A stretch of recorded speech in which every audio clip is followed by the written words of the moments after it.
I was still on morphine when the text came. Don't bother coming. We don't need a burden. The locks are changed. The kids don't want you. It's over. 5 bullets, each one cleaner than the shrapnel that took my hand. I stared at the screen while the nurse changed my bandages. She said something about phantom pain. She had no idea. I didn't reply right away. I let the silence stretch. I watched the message sit there like a fresh kill. My stump itched under the gauze, as if the missing part of me wanted to strangle something. Then I typed 2 words, "As you wish," and made 1 call. Just 1. My lawyer answered on the 2nd ring. When I left for deployment, she cried. She told me to come home safe. She kissed my face like she'd never see me again. Maybe she already knew she wouldn't. The war took my hand, but peace took everything else. I remember the day before I shipped out. Our son clung to my leg, begging me not to leave. My daughter drew me a picture, stick figure me with a giant smile, arms around all of them. She colored the hands in red. I should have known. They visited me once after the surgery, sat stiff in the hospital room. My wife didn't touch me. My son looked at the floor. My daughter said, "When are you getting a real hand?" I told myself it was the shock, the fear, but her phone kept buzzing. She smiled at messages she didn't show me, walked into the hallway for calls, said she needed space to breathe. I gave her a continent's worth. I didn't ask questions. I asked data. Cell tower logs, private investigator, DNA test kits delivered discreetly. I wore patience like a sniper's ghillie suit. No accusations, no begging, just observation. Her solo retreats were anything but. He was older than me, richer. She'd been taking the kids to his cabin on weekends while I bled for a country that never called back. The PI sent me photos.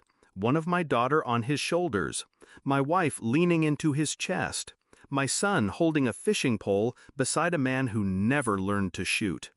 I studied the images for hours. Not once did they look back at the camera. Not once did they look like they missed me. I requested a paternity panel, not because I doubted, but because I already knew.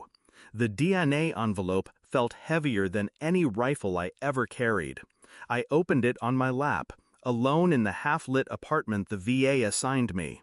My daughter, 0% biological match.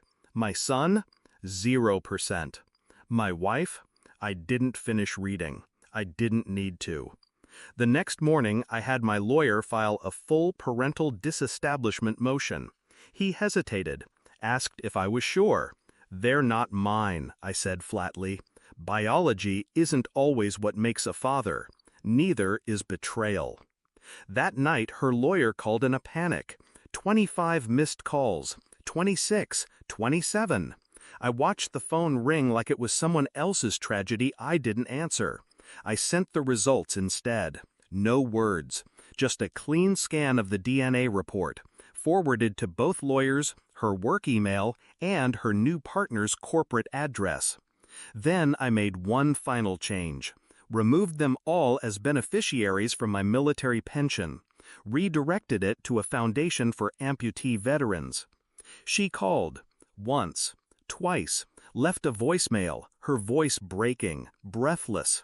"They didn't know, okay? You can't do this to them. You're still their dad." I played it again, paused at the word "still," as if fatherhood was a favor. I replied with 3 words, "File your appeal." Weeks passed. I didn't look back. People think revenge is loud, explosive, but it's not. It's a locked door behind you, and the sound of your own steps walking away. I didn't need to yell. She heard me in the silence. The kids never called. They never wrote. Maybe they didn't know what she did. Maybe they did and didn't care.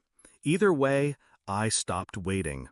In war, you learn that not every part of you come back, and sometimes that's the blessing. She thought I lost everything overseas. She was wrong. I came back with clarity. and left the dead parts buried where they belonged.